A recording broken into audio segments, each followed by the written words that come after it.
Hey future timekeepers! Today, we're racing against the clock with Menu L106 awesome stopwatch feature.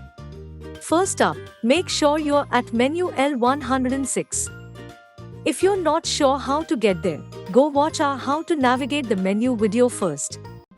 It'll show you the way. Ready to start timing? Just press down on the joystick like you're clicking a button, and boom, your stopwatch is ticking.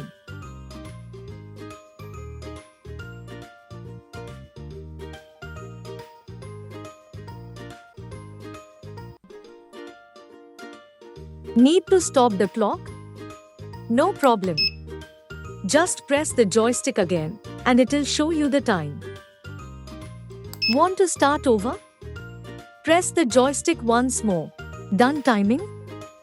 To exit, just move the joystick to the left, and you're out. Happy timing, and may you always beat the clock.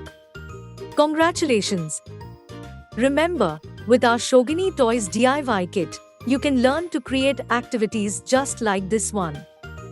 For more exciting project ideas and updates, be sure to visit our Schogini Toys website and subscribe to our Instagram and YouTube channels.